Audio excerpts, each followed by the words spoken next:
জান্নাতে যাওয়া সহজ, এটারে কেন কঠিন বানান আপনারা? বাপ মারা গেলে 3 দিন 40 কেন করেন? কেন ইসলামটাকে কঠিন বানান? কবরে দেওয়ার আগেই একজন কয় তাড়াতাড়ি এলান কর, জামুর কি মসজিদে তোর বাপের মিলাদটা কবে? এলান করে দে কবরস্থানে। আর এলাকার সবচেয়ে সম্ভ্রান্ত ব্যক্তিরা এই পচা এতিম মিসকিনের খাদ্যটা খাওয়ার জন্য ভিক্ষুকের মতো মসজিদে খাড়ায়। সবচেয়ে সম্ভ্রান্ত ব্যক্তি। লজ্জা শরম করেন আপনার? আমারে বলতে পারেন না আমি খাই না। যেদিন থেকে ওস্তাদরা বলছে এগুলা খাইলে দিল মইরা যায়, আমার মনেও নাই কবে খাইছি সর্বশেষ। এই জন্য আমি জোর দিয়া বলতেছি। কি মরা ব্যক্তির বিরিয়ানি বলবেন আর কি সিন্নি আর জিলাপি বলবেন, কয় বছর খাই না আমার মনেও নেই। আপনার সন্তানকে এটা থেকে বাঁচান, এর মেধা নষ্ট করছেন আপনি। এতিমদের খাবার ভিক্ষুকের মতো বড় লোকরা এসে খায়।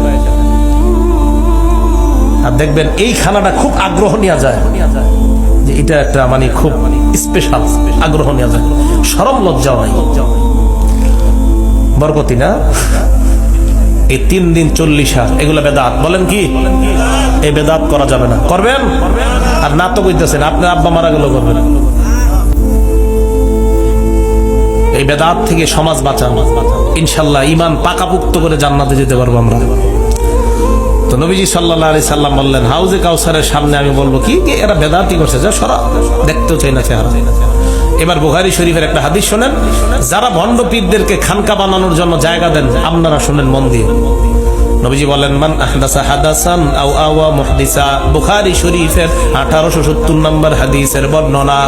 নবীজি বলেন, কেউ যদি বেদাত বানায় ইসলামের মধ্যে, অথবা কোন মানুষ যদি বেদাতিকে জায়গা দেয়, আশ্রয় দেয়, প্রশ্রয় দেয়, কেউ নি হুজুর আমার একদম জানের জান পিসাব, তো এটা জায়গা দিছি, আমার 1 কাঠা জায়গা দিয়ে দিছি, তো উনি খানকা খুইলা বেদাতের গোডাউন খুইলা এই জায়গায় খুলছে। খোলার পর আল্লাহ নবী বলেন, লানাতুল্লাহি আলাইহি ওয়াল মালাইকাতি ওয়ান নাসি আজমাইন। তুমি যে জায়গা দিলা, তোমার উপর আল্লাহর অভিশাপ, ফেরেশতাদের অভিশাপ, দুনিয়ার সকল মানুষের অভিশাপ। বলেন নাউজুবিল্লাহ। যে ব্যক্তি কোনো বেদাতি কর্মকাণ্ডের জন্য আশ্রয় প্রশ্রয় জায়গা দেয়, তার উপর আল্লাহর অভিশাপ, ফেরেশতাদের অভিশাপ, সকল মানুষের অভিশাপ। জামুর কি এলাকাটা আল্লাহ যেন বেদাত মুক্ত এলাকা বানায় দেয়, পুরা বাংলাদেশকে আল্লাহ বেদাত মুক্ত বানায় দেয়।